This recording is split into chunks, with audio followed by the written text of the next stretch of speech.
This is the story of Vlad the Impaler, who went from being a young prince held hostage by the Ottoman Empire to becoming the most brutal king in history. Prepare to get your mind blown as we uncover the bloody truth behind the legend. You won't believe what this man did to stay in power. He didn't just kill his enemies, he made them suffer slowly. Medieval Wallachia was a war-torn land ruled by kings who squabbled amongst themselves and sold their country's allegiance to the highest bidder. Vlad the Impaler was born into this environment, but he had one crucial advantage over his rivals: royal blood. His father, Vlad the Impaler, was the Prince of Wallachia, a small principality sandwiched between Hungary and the Ottoman Empire. And his mother was Princess Nizhna of Moldavia. This meant that Vlad had a claim to the throne of both of these principalities, making him a key player in the complex game of medieval politics. But Vlad's noble lineage would only take him so far. To secure his future, he needed allies. And it was his father who orchestrated the first strategic marriage alliance for his son. At the tender age of 12, Vlad was sent to the court of Ottoman Sultan Bayezid as a hostage, where he was forced to convert to Islam and change his name to Muhammad. Vlad spent years enduring the oppressive atmosphere of the Ottoman court, watching and learning. But it was a fate worse than death. To learn more about this horrible ordeal, watch our video, Vlad Tepes, Prince of Darkness, a dark and bloody history. After 4 years in Ottoman captivity, Vlad finally returned home to Wallachia in 1448. He was now a seasoned young man, having survived the horrors of the Ottoman Empire and no doubt harboring resentment towards his captors. With his father's help, he began to plot his revenge. But before he could make any moves, tragedy struck. His father died suddenly, leaving Vlad in a precarious position. His stepmother, Queen Valeria, took control and named her own candidate to the throne, effectively sidelining Vlad. However, Vlad's ambitions were not easily thwarted. In 1456, when Queen Valeria traveled to Hungary to secure an alliance with the powerful Jagiellonian dynasty, she left Vlad in charge of Wallachia. It was an opportunity he couldn't pass up. With the throne temporarily his, Vlad seized the moment, executing Queen Mary and taking the throne for himself at the age of 27.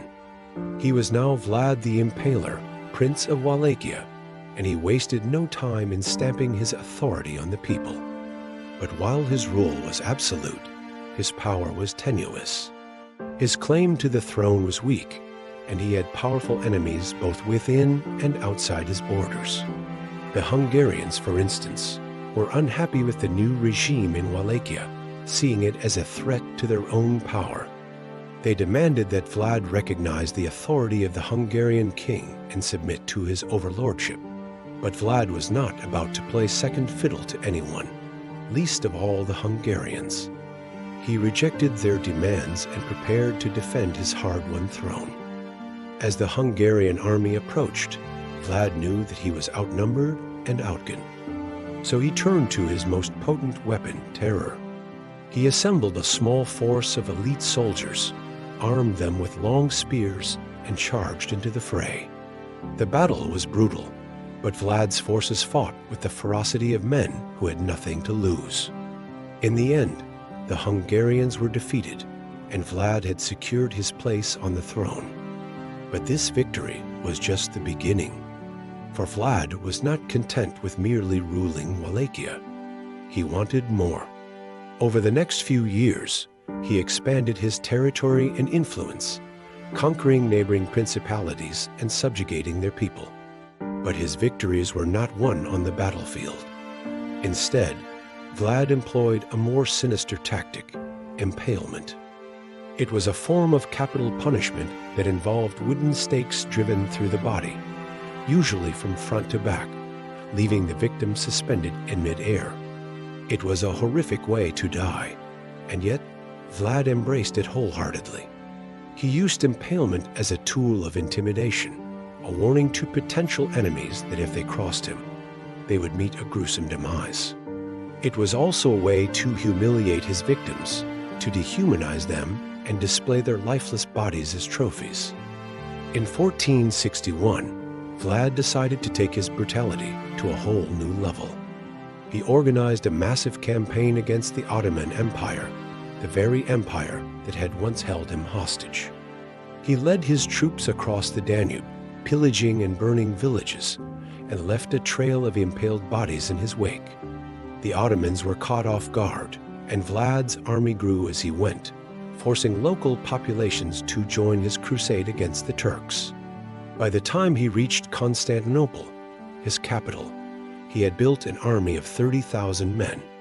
But despite his impressive numbers, Vlad's army was no match for the Ottoman forces. He was defeated and forced to retreat back to Transylvania. The war with the Ottomans may have been a failure, but Vlad's notoriety had grown. Across Europe, stories of his cruelty and sadism were whispered in hushed tones, and his name became synonymous with terror. But it was in the following years that Vlad truly cemented his reputation as the most brutal king in history. In 1465, he hosted a banquet for the nobility of Poland and Lithuania, two nations that had come to him seeking an alliance against the encroaching Ottoman Empire. But what Vlad had in store for his guests was not a friendly gathering of diplomats, but a night of horror and bloodshed. As they sat down to eat, Vlad ordered that all of the Polish and Lithuanian nobles be taken out and impaled in full view of their horrified hosts. It was a shocking display of violence, and it sent a clear message to any who would oppose him. And in 1476, when Vlad's brother conspired against him, he responded with even greater brutality. He had his brother stripped naked and flayed alive, then thrown into a dungeon where he died a horrible and slow death. These acts of violence were not mere aberrations, but rather part of a deliberate strategy on Vlad's part to rule Wallachia with an iron fist. He surrounded himself with an elite guard of ruthless mercenaries known as the Order of the Dragon, whose job it was to keep him safe and enforce his will upon the populace. But it wasn't just brute force that kept his subjects in check.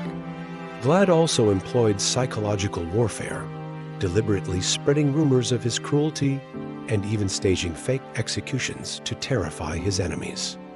But perhaps the most disturbing aspect of Vlad's reign was his apparent fascination with blood.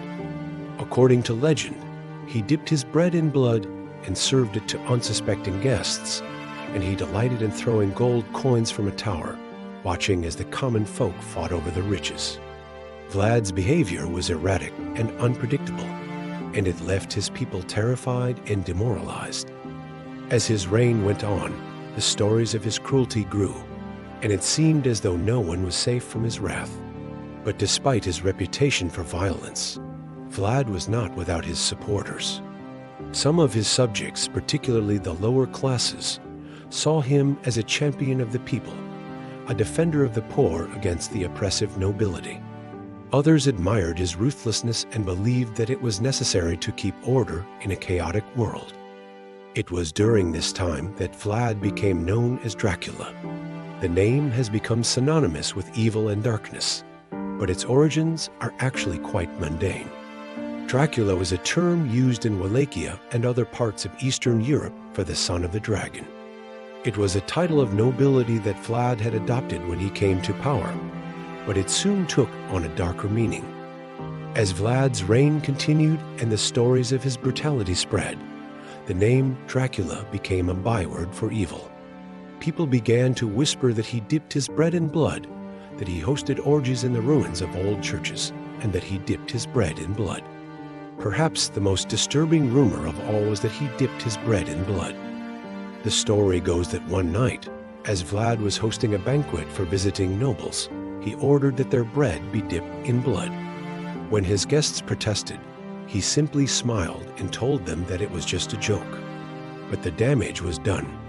The rumor spread like wildfire, and soon everyone was talking about the infamous bread incident. There is, of course, No historical evidence to support this gruesome tale, but it perfectly captures the essence of Vlad's reign. Everything about him was designed to shock and terrify, to leave his subjects cowering in fear. But as the years passed, the stories surrounding Vlad became more fantastical, more outlandish.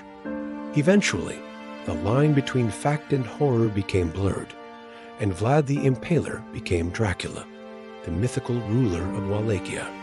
So was Vlad the Impaler a national hero or the world's first real-life vampire? You decide. If you want to know more about Dracula, watch our video on the real story of Vlad Tepes.